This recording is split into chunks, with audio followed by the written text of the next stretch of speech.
Hello and welcome to the Undercurrent Stories podcast, the show which takes a deep dive into the hidden depths of the world and the people around us, and featuring your host, Bob Wells. I hope you enjoy today's show.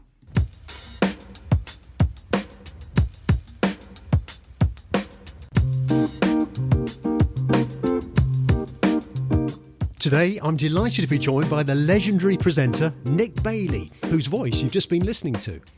From his early days in pirate radio with Radio Caroline in the swinging 60s, through to his more recent career with Classic FM and beyond, we discuss Nick's remarkable life and career, which he also shares in his most recent book, Across the Waves. Hello and welcome to the show, Nick. Well, nice to be here, Rob. Nice to join your podcast, and you can ask me anything you like. I'll try and do my best and answer them truthfully. Great to have you on, Nick. Thanks ever so much for coming on. It's quite surreal hearing your voice after many years of listening to you on Classic FM. Well, yes, I mean, I've done that myself when I've been listening to people for many years, and then I meet them in person for the first time. And I agree, it is quite surreal. One thing I didn't mention at the beginning was that your voice was the first on Classic FM when it launched. It was 7th of September 1992, which is, 32 years ago now. And I never expected to be the first voice. I had been working in Hong Kong with Radio Television Hong Kong. I was doing current affairs. And in 1992, I thought there's 5 years to go before the handover of Hong Kong to China, and I was worried about free speech. So I started looking for jobs in the UK. I think my age had something to do with it, because at that stage I was approaching 45, and I thought if I stayed in Hong Kong until the handover in 97, I'd be 50, and then if things went belly up, it could be hard to get a job at that age. If I'd been 10 years younger, I think I would have stayed. If I'd been 10 years older, I probably would have stayed. But anyway, at that stage, I was doing, I think, as I said, the current affairs program. I was also doing reporting for the original BBC Radio 5 as their original Hong Kong correspondent, which I really enjoyed. And so I was looking for an outlet in speech, either at World Service or at Radio 5. But Radio 5 was, when I got back to the UK in March of 92, Radio 5 was on its last legs. And the person who had been in touch with me originally, a chap called Adam Parfitt, was off to Radio 1. He eventually became head of Radio 1. And he said, Radio 5 is not doing that well. We're going to shut it down. It's going to relaunch. And so that was that. And I didn't know when the relaunch was going to be. World Service was a non-starter, but I heard on the grapevine that there was a new station starting up called Classic FM. I've always liked classical music, and I saw the people who were running it, gave them a tape. I went back to Hong Kong. I didn't hear for months, but eventually I did get a call from the head of music, and she said, the program director wants to see you. So I flew over to London for the weekend and met a chap called Michael Butt, probably better known as Michael Barry as the Crafty Cook. And I had met him 20 years earlier, because he was the original program director of Capital Radio in London. And I didn't like him then, and I didn't like him when I met him on this interview. But he offered me a job. And getting back to how I started this conversation, I was gobsmacked that he was suggesting that I open the station and I become their breakfast host. And that's what happened, as I say, on the 7th of September 1992.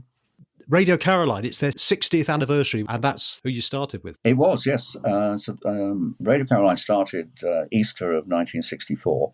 I didn't join them until 1966. At the height of its popularity, I suppose.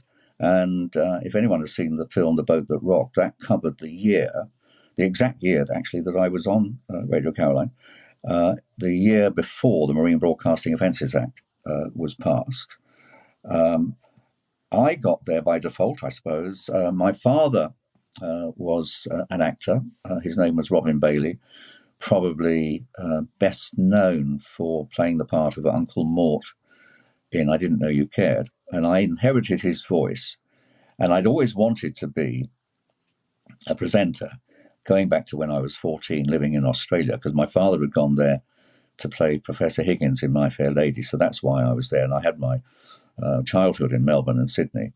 And I remember in my bedroom listening to commercial radio in Australia, and I thought, that sounds like a pretty good job, playing the music you like and holding forth for several hours and then getting paid for it as well. But I never thought it would come to fruition. I mean, I did take it seriously enough as a hobby by running my own private radio station in my parents' sitting room and playing clips of music and also clips of comedy with Peter Sellers. But it's rather like saying you want to be a film star or, an athletic Olympic champion. It was never going to happen. But it did because I didn't do well at school. I joined a theatre company, sort of working behind the scenes. Eventually ending up at the Mermaid Theatre in London, which really no longer exists as a theatre. And I had a friend who worked in the box office. He was a Tasmanian actor who was travelling around the world and just taking up odd jobs here and there. And he got a job initially as a copywriter on Radio Caroline, and then he became a newsreader actually on board ship. And I remember saying to him as a joke, really, I said, for any jobs going, let me know, because it sounds fantastic. And within 3 weeks, he did get in touch and says, there is a job going. Get yourself down to Caroline House and take an audition, which I did. The audition didn't go well first time round, and I was sent away with the tail between my legs and told to practice and come back again within a few weeks. I think I was just being fobbed off, to be honest, but I took the guy who was auditioning me at his word, and I did practice, and then I phoned up again. I think he'd forgotten who I was by that stage. But amazingly, at that point, so this is 1966 in London, very few people had any commercial radio or radio even experience. So the job was still vacant. I went in, took another audition, and this time I passed. It had to be played to Ronan O'Reilly. He's the Irishman who started Radio Caroline. And as I was on the ship within a week, and I was there for, as I said, a year. I joined in September 66, initially on the South ship, and then I was posted to the North ship, and I left on the 8th of August, 1967, so just a few days before the Marine Broadcasting Offences Act came into being. I didn't realise until I read the book that there was a North ship and a South ship, two ships. Yes, and I mean, what happened was, so it started, as you say, it's the 60th anniversary. It became so successful so quickly because at that stage there was no competition that by July, Ronan O'Reilly wanted to cover as much of the country as possible. The South ship only really covered the south of England, maybe going into the Midlands a little bit, maybe up to Birmingham, and covering Northern Europe. But there were large swathes of the country that it wasn't covering. So what they thought they would do, the original Radio Caroline, which was an old Danish ferry called the Emery Fredericia, sailed northwards in July of 64. They kept broadcasting as they were sailing. No one knew where they were going to end up. But eventually they ended up in the Isle of Man. Ironically I'm sure it must have been deliberate, on Tynwald Day, which is their, not independence because they're not independent, but it's their national day.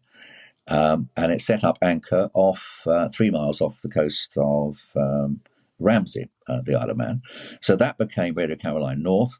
And they then brought in the Mi Amigo, which was 3 miles off Felixstowe. That became Radio Caroline South. Out of the two ships, Caroline North was the most successful. The reason being that Caroline North really had no competition whatsoever. Radio Caroline South did get competition from a ship called Radio London, which I think started operating at the end of 64, and that was major competition. But Caroline North broadcast to particularly Manchester, Liverpool, Dublin, Belfast, the south of Scotland, and also Cornwall. because of where it was with radio waves. The Isle of Man was the perfect position.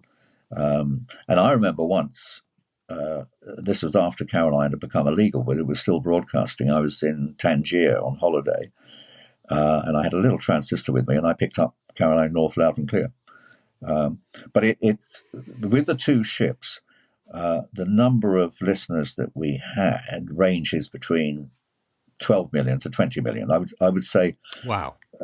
If you took a middle, 15 million would probably be more accurate. So that's not a bad number of listeners to have.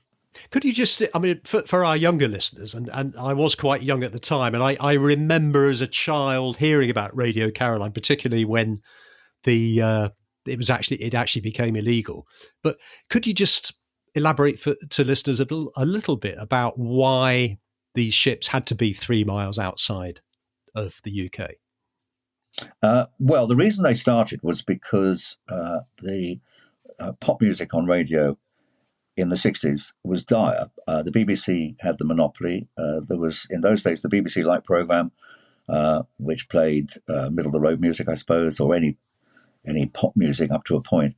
And you had the Third Network, which is now Radio 3, and you had the Home Service, which is now Radio 4. It started really because in those days there was something called needle time. The Musicians' Union had a stranglehold over the BBC, and the BBC were only allowed to play something like 2 hours a day of proper pop music, so the original records. The rest of the time, it was BBC orchestras that had to play the top 10, which was dire. It really was. It was dreadful. And Ronan O'Reilly, the man who set up Radio Caroline in the first place, he was the manager of Georgie Fame and the Blue Flames. And he couldn't get any airplay on the BBC. The BBC, not even the 2 hours a day that they were allowing at the time. It was very hard to break in new bands. And Ronan O'Reilly thought, well, why don't I set up my own radio station? He had the money, he had the means as well, because his father owned a shipyard in Ireland. And I think he got the idea from, I don't know who the original pirates were, but I think it might have been in Stockholm or something. Certainly Caroline was the original pirate in Great Britain. So he got a ship from his father's shipyard, which was this MV Fredericia, the old Danish ferry, put a transmitter on it, and then sailed it to Felixstowe, 3 miles offshore. So getting back to your question, 3 miles offshore meant that it was in international waters. So nothing could be done to stop the broadcasts. And that's why eventually in 1967, the Wilson government brought in the Marine Broadcasting Offences Act. But whilst you were 3 miles offshore, you could do what you like. It sounds like a very colourful time. You know, you've got the swinging 60s. You're working as a pirate on a pirate radio ship. How did it feel? It was fantastic. I mean, I was only a newsreader, but even as a newsreader, I was a household name. And I was only 19 at the time. So it was absolutely brilliant to be involved in something that was in the news all the time. I always say about pirate radio, it was the soundtrack to the swinging 60s. And it was great fun. We were on board for 2 weeks, and then we had a week off. We were looked after very well. I was living in London at the time, so I had my airfare to and from the Isle of Man. Everything was all found. We had wonderful food on board, particularly on the North Ship, because we had access to Manx kippers, and because we had the biggest pirate ship of all. Because when I was on the South Ship, I had to share a cabin with 3 others, but on the North Ship, I had my own cabin. We had bread ovens around the ship, so we had fresh bread every day. And we even had live chickens on board, so chickens. we had eggs. Wow. I mean, it was quite incredible. There was a beer ration and a cigarette ration. Cigarettes were not good, and I think I gave up smoking because getting laryngitis. They even did our dry cleaning, but in terms of the glamour of it all, I even got fan letters. And I'm ashamed to say I never replied to any. But I've kept those letters, certainly some of them, because they make very interesting reading 60 years on. And one thing from a social history point of view that I thought was very interesting was looking back on or reading those letters now. And these were predominantly from girls of 14 to 19 years old. The grammar, and they were sort of working class girls, I suppose, the grammar and the spelling was so much better than it is nowadays. What did your parents feel about you working on a pirate radio station? Oh, they were all for it because they'd been worried about me because I hadn't done well at school. I sort of drifted into theatre work through my father, really.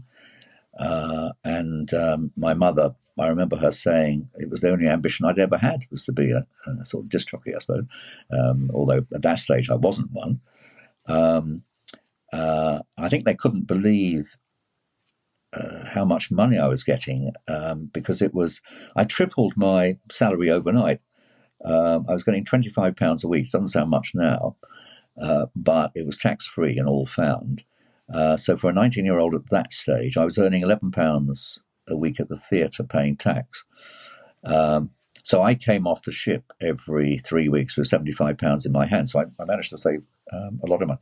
No, they weren't the sort of parents who said, "Oh, you should have been a doctor or a lawyer." They were all for it, particularly as my father was in the entertainment business.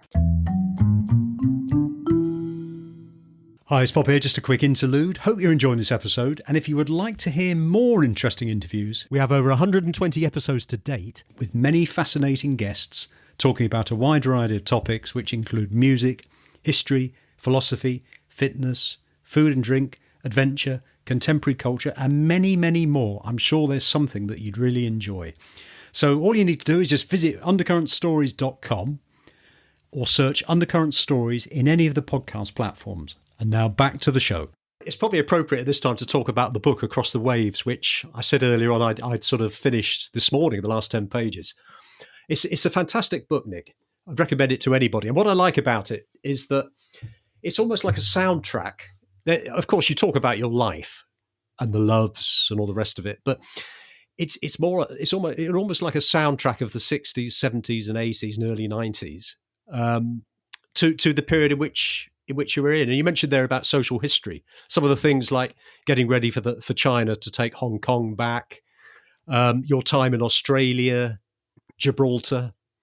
It's a fascinating read, and I think there's so much to talk about. I wouldn't know where to start asking you on some of the stuff. But one of the themes that runs through is this yearning to travel. Where did that come from?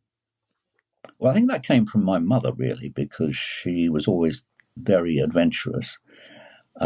It also came from the fact that we moved so many times. The only place that I stayed in for a long period of time was from the age of 2 to 9 when we were living in Paddington in London. But other than that, we seemed to move every 6 months. And then we went to Australia. In Australia, we seemed to move every 6 months. I think we had 3 places we lived in Melbourne. Then we had about 3 places we lived in Sydney. And then we came back to this country and we had another place, of course, but, because we'd changed countries. And then I left home. So I've always had itchy feet, partly because of the fact we moved all the time. The only constant I had was my grandmother, who lived in Nottingham, and I always felt that was my real home. The adventure, as I say, I think was my mum. So I've always had this ambition to see as many countries as possible, and that was the driving force throughout my career. I went to Australia. I emigrated to Australia because I was looking for a job. There were various reasons why I emigrated to Australia. First of all, I had my childhood there, which I loved the place. Secondly, the person who employed me in the first place was Australian. Thirdly, you could get to Australia for £10, and why not? It seemed you could have an adventure on the boat. It took 5 weeks to get out there, and visiting. For me, not a new country, but certainly a new experience. But after 5 years in Australia, working in radio, I got itchy feet again, and took an extended trip back to the UK, ostensibly to join up with commercial radio in 1973. But on the way back, I stopped off at what was then Radio Hong Kong and got a job there for a few months. And it was there that I heard tapes from the British Forces Broadcasting Service. And I'd never heard of this organisation before, but I found out that they had stations all around the world. And I thought, oh, that's the kind of job that's the kind of organisation I'd like to join, because they'll post me to different places. And I had my interview at Capital Radio with Michael Buck. I didn't pass the audition. I think they liked the tapes, so they called me in. So I think I've got some way towards getting a job there. But I'm glad I didn't, because British Forces Broadcasting was a much better experience. Started off in Gibraltar. At an interesting time, because Franco was still alive. So I was there 73, 75. Franco was still alive. And he'd closed the border, so I couldn't get into Spain easily. I could by going to Morocco first, but I loved Morocco, so I got to know Morocco very well. 2 years on from that, I went to Cologne. This was during the era of Family Favourites, so I did my stint with Family Favourites. Then went to Berlin during the Cold War. That was a fantastic experience. In fact, I've just been back to Berlin for the first time in 45 years. And then I was sent to Hong Kong to set up the English service of BFBS. But then, as often happens with any organisation, I was promoted to the UK into a job I didn't like, didn't think I was good at, and I didn't like the UK. So I think I've got too used to the expatriate life, and then negotiated a return to Radio Hong Kong, which had now become Radio Television Hong Kong. And that's where I was for 7 years, primarily doing the current affairs programme. And then, as I mentioned earlier, I got not so much itchy feet, but I felt I needed to move on or certainly look around. And that's what eventually led to Classic FM. Yeah. It's interesting that the work that you do as a presenter, in as much as a lot of most people get a job in Civvy Street, they carry on with that work for some time, probably change a bit more these days than they used to. An actor has an agent, so the agent's helping the actor look for work. But yourself as a presenter, you are all the time sort of punching your own weight and looking for something new. How can you live and work with that type of situation? Well, I discovered in Australia, for instance, that I started off because I hadn't been a presenter before. I started off in the Outback, which I enjoyed thoroughly. But I realised that if you wanted to be successful in radio in Australia, you had to move around pretty quickly to get more experience and to go to a place with more people.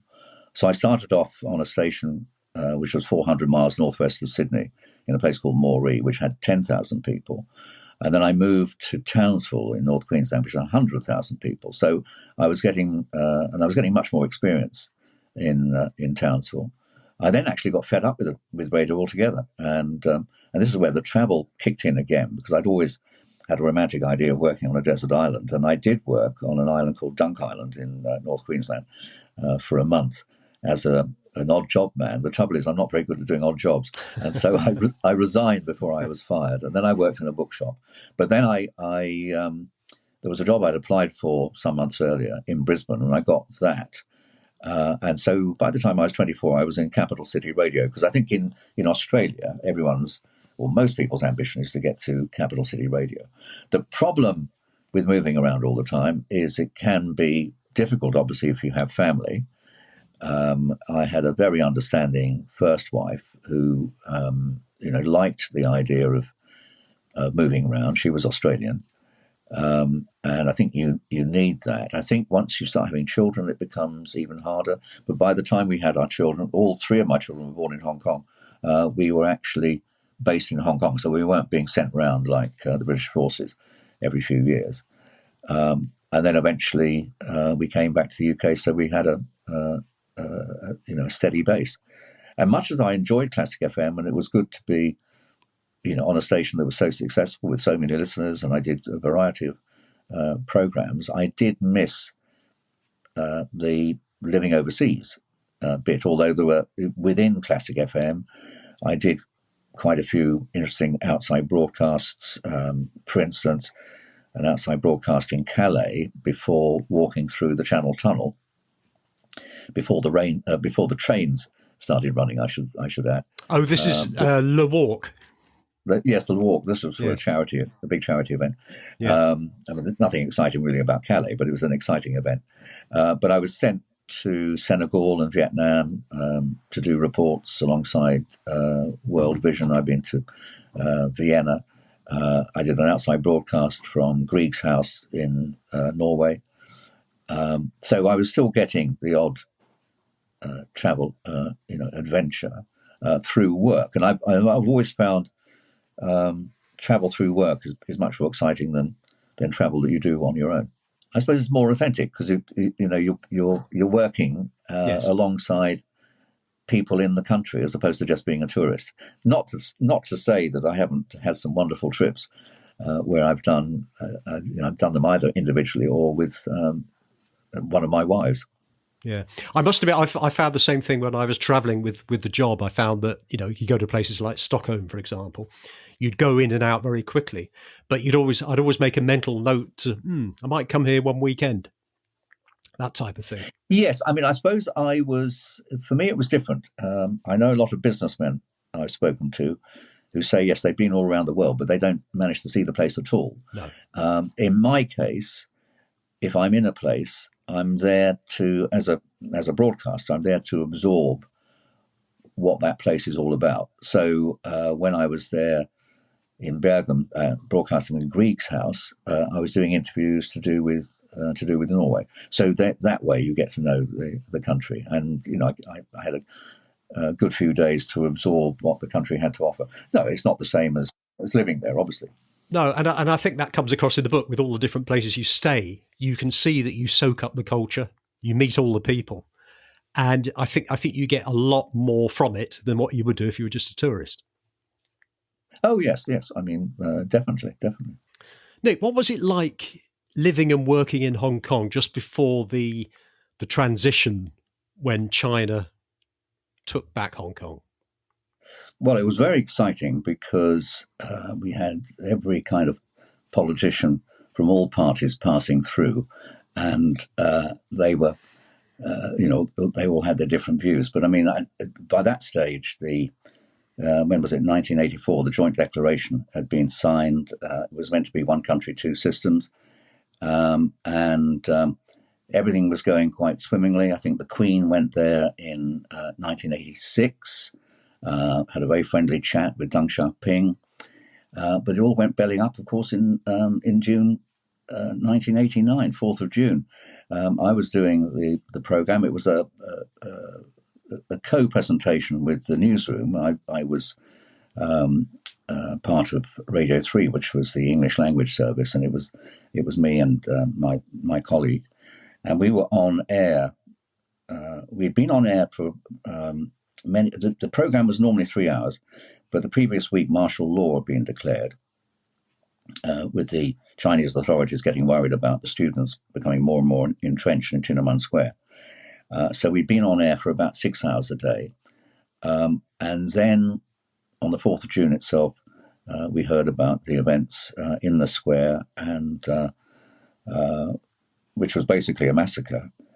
And we were on air for about 10 hours, and we were on air every day for about 10 hours that week. So tragic as the events were, if you're on news, if you're in news, you're covering sort of tragic events. And so we had an open program with people phoning in from all around the world, but particularly in Hong Kong. We managed to get to talk to people in China. I don't know how we managed to do that.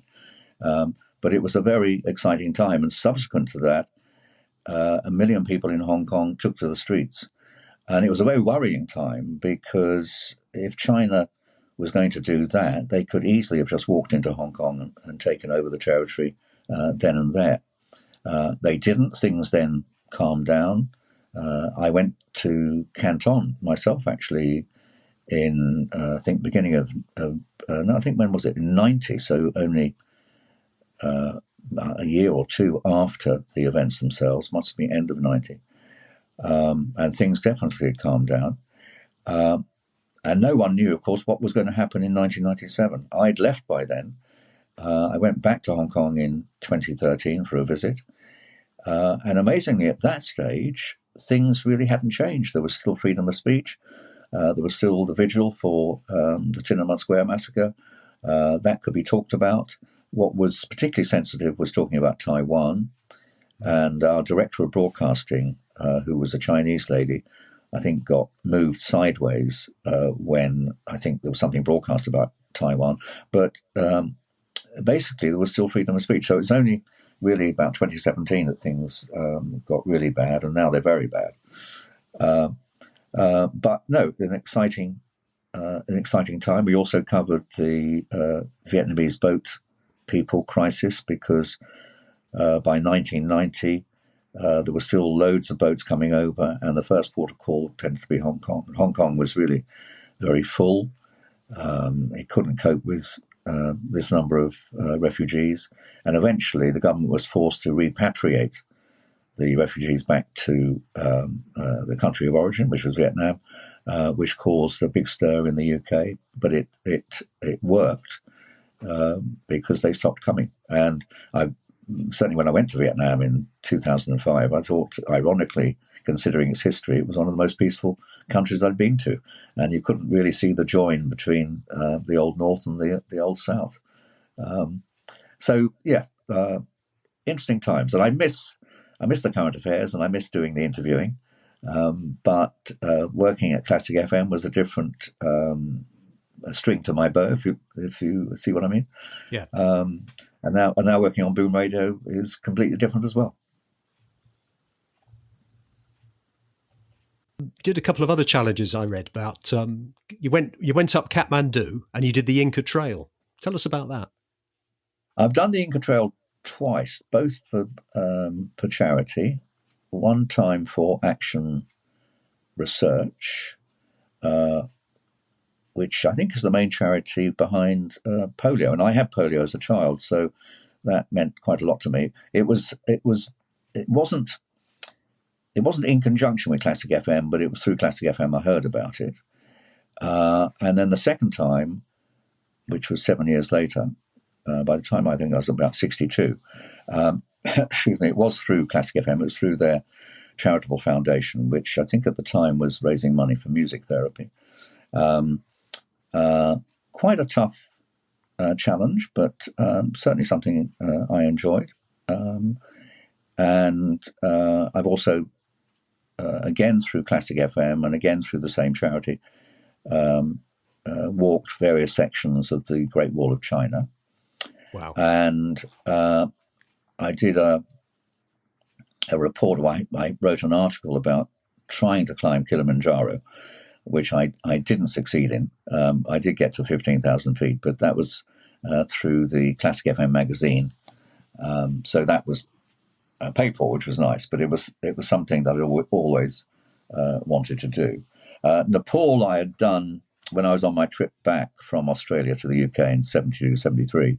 I did trek in Nepal, which I thought was wonderful and gave me a love of mountains that I still have. And I would say, I went to many countries on that trip. I would say Nepal was the highlight. The other thing that you talk about a lot in the book and we haven't spoken about it yet, are the various people that you met. Famous people, for example, royalty.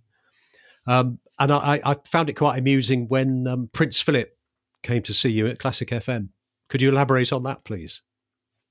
Yes, it was one of these broadcast days that they have periodically. I think they had one recently to do with the broadcast industry, but in a different aspect of it. But this was particularly radio and television. And I was doing a program at the time for Classic FM called Relaxing Classics at 2. I was doing other programs as well, but this was a program that went out between 2 and 4 in the afternoon. And originally, Prince Philip and the Queen were meant to come. I think they were visiting various radio stations that day. But for some reason, the Queen pulled out. But the Duke of Edinburgh came. And he's exactly, as it says on the tin, he's very brusque. But I found him very refreshing, because he did say exactly what he thought. And he came in and stayed with me for about half an hour. And I don't know what the etiquette was meant to be, but I certainly asked him questions. And I said, "Do you listen to Classic FM?" And he said, "I do occasionally when I'm a fugitive from Radio 4. But then he and I said, "Do you listen to this program?" And he said, "Well, again, occasionally." And this was a program that had a theme that ran all the way through it, which was very catchy, but not for the Duke, because he said, "The only thing is, can you get rid of that bloody jingle?" So I knew exactly what he meant. But I took to him. I thought he was, there was no nonsense, and it was quite good fun. And he would have been about 80 at the time. Oh, right. Yeah. I'm a member of, I'm a great cricket fan, and I'm a member of Lord's, and I remember him, he would have been 90, I think for his 95th birthday, there was no fanfare or anything at all, but he decided to go to Lord's, I think to get away from home in a way. And I remember him being there, just incognito. I was a great fan of the Duke of Edinburgh. And what about some of the other DJs that you met on your travels and on your journey that were in? Because obviously quite a few came from the pirate radio, didn't they? Well, the ones I knew most of all were on the North Ship, and they were people like Tony Prince, who went on to Luxembourg and eventually ran Radio Luxembourg. There are people that are no longer with us. Daffy Don Allen, who was Canadian, he did sort of the mid-morning show. Jerry Layton, who left broadcasting altogether, he was from the UK. A Canadian guy called Mick Loves It, which is a lovely name, lovely made-up name. He actually got married on the ship. And if anyone has seen The Boat That Rocked, there's a marriage in that, inspired by that occasion. Bob Stewart is no longer with us. Dave Lee Travis was with us for a while. He was on the South Ship and then came to the North Ship. We used to play table tennis because the North Ship was, as I've mentioned, was so much bigger than the other ships. They had a very big mess room, which included the table tennis table. And we used to play table tennis for 10 shillings a time. I think we were about equal in our proficiency. Subsequently, I know Simon Bates quite well because he was at Classic FM whilst I was there. And I'd known him from before. And he's now working at Boom Radio, which is what I'm doing now. And over your sort of 50 years that you've been broadcasting, obviously you've seen many changes since then. How is it different for a presenter these days? How different are presenters now from what they were, say, 50 years ago, 40 or 50 years ago? Well, I think they don't have as much freedom as we had. I think there's too much voice tracking. I think a lot of the personality has been taken out of it. I think one of the main problems that all stations are guilty of is repetition of music. There's a reason they do that, because commercial radio stations are reliant on advertising. To get the advertising, you have surveys, which is called RAJAR. And so you're trying to get as many listeners as possible. But also you want those listeners to be listening for as many hours as possible. And what you do is you multiply the number of listeners by the number of hours, and they become broadcast hours. And that's what advertisers go on. To get the listeners in the first place, you shorten your playlist. And that applies to Classic FM as well. So you play as much familiar stuff as possible. The trouble with that is you might get new listeners, but you alienate the core listeners. So it's always a juggling act.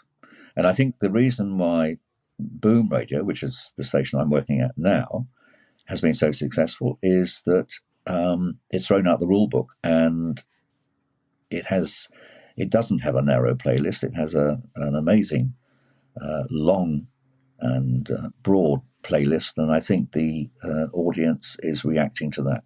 Do they give you the freedom to sort of play what you want, or are you given the playlist and you take from that? I'm given a playlist, but I do have the freedom to choose up to about 4 pieces. I do a 2-hour program on a Sunday morning. They give me the freedom to do or to choose 2 pieces an hour. And sometimes if someone's died in the meantime, I can, put that in as well. So I feel that makes it sound as if I own the music, because I think the trick of presenting is that you want to make it sound that you've chosen the music personally. What did happen in the old days, which obviously didn't really work very well, was we had so much freedom that people had a box in the studio and you just played what you wanted. Now, that's all right, maybe for just doing 3 hours, but if you're running a station 24 hours a day, the danger is that you finish your show with, I don't know, White a Shade of Pale, and the person who comes on next maybe hasn't heard your last record and plays White a Shade of Pale as the first record of their show. So it's all computerized now, which will avoid that, whether it's pop or classic FM, and they will, certainly at classic FM, it was separated by era and whether it was something very popular. So Vivaldi's Four Seasons, you wouldn't want to play every day. You would limit that because it may be a little bit too popular. But I think computers have gone too far the other way. What would you say to any listeners that we've got who fancy the idea of becoming a presenter, a broadcaster? What advice would you give them? First of all, try and volunteer. And I think hospital radio is something that is very good, and you can get very good experience, and quite a few broadcasters come through that route. The other way is, and probably a better way, is I would say try and get a degree in something meaningful, doesn't matter what it is, and join your student radio station. I would say more people come through that route, whether you're a presenter or producer. Then it's difficult nowadays because BBC local radio has been decimated somewhat, but there are still quite a few stations. And then approach your local radio station, whether it's commercial or BBC, and say you're willing to do anything as a volunteer. And then hopefully, if you've got talent, that will be picked up on, and you might gradually get presenting jobs or producing jobs, and take it from there. I would say it's quite, on the one hand, it's harder in a way because things are so computerized. On the other hand, it's easier because there are so many stations. What's next for you, Nick, both on the broadcasting front and also the travel, perhaps? The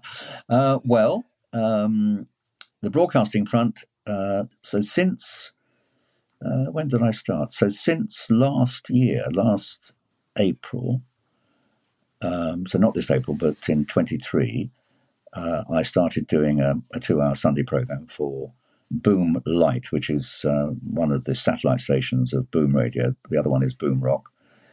And Boom Light is doing extremely well. It plays music predominantly of the 1950s, which is actually before my time.